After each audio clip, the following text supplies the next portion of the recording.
লক্ষ্মীর ভান্ডার। সবাই বলে 500 আর 1000 টাকা দিয়ে মানুষের মুখ বন্ধ করে দিচ্ছে। এই কথাটা কতটা সত্যি চলো দেখি। রাজ্য সরকার আমাদের টাকা দেয়, আর যারা টাকা নেয় তাদের এটা বোঝা উচিত কোনো নেতা মন্ত্রী তাদের পকেট দিয়ে টাকা দেয় না, এদের বাপ দাদার সম্পত্তি নেই, এটা তোমারই টাকা, মানে সাধারণ জনগণের ট্যাক্সের টাকা। এবার ট্যাক্স না সবাই দেয়, কেউ ডাইরেক্ট ট্যাক্স দেয়, কেউ ইনডাইরেক্ট ট্যাক্স দেয়। ডাইরেক্ট ট্যাক্স কোনটা? আমি টাকা ইনকাম করলাম, তার উপর যত ট্যাক্স হয় আমি সরকারকে দিলাম, সেটা হচ্ছে ডাইরেক্ট ট্যাক্স। ইনডাইরেক্ট ট্যাক্স হচ্ছে এই যে 105 টাকা দিয়ে পেট্রোল ভরা, তোমার কি মনে হয় পেট্রোলের দাম 105 টাকা? একদমই না, 57 টাকা। এখানে রাজ্য সরকার 20 টাকা ট্যাক্স বসে আর কেন্দ্র সরকার 19 টাকা ট্যাক্স বসে, তারপর ডিলারের কমিশন থাকে, সবকিছু মিলিয়ে 105 টাকা দাম যায়। এবার তেল ভরা মানে সরকারের কাছে ট্যাক্স যায়। ঠিক সেভাবে সকাল থেকে রাত পর্যন্ত যে সমস্ত জিনিস ছোট থেকে ছোট, বড় থেকে বড়, শ্যাম্পুর পাতা, চিপসের প্যাকেট, এতে ট্যাক্সের দাম ধরাই থাকে। আমরা এই সমস্ত জিনিস কিনি, তো সরকারের ভান্ডে এই ট্যাক্সের টাকা জমা হয়।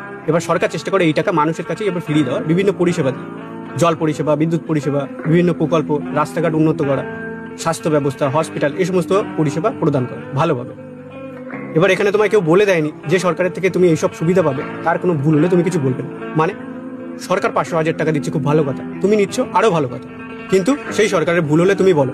এবার তুমি যদি এটা ভাবো আহারে আমি যদি কিছু বলি তাহলে হয়তো আমার 500-1000 টাকা বন্ধ হয়ে যাবে, তাহলে এখানে সরকার কিছু করছে না, তুমি নিজেই নিজের মুখ বন্ধ করে রাখছো সামান্য কিছু টাকার লোক। আর তুমি নিজের মুখ যত বন্ধ করে রাখবে এই সরকার তত সাহস পাবে দুর্নীতি করার। তাই গাফিলতি দেখলে শুধু আঙুল না, তার কানটাও টেনে ধরো, তাহলেই গোড়া থেকে সমস্ত কিছু বন্ধ হওয়া সম্ভব। না হলে উপর উপর দিয়ে সব দেখাবে, বাট যেমন তা তেমনই থাকবে।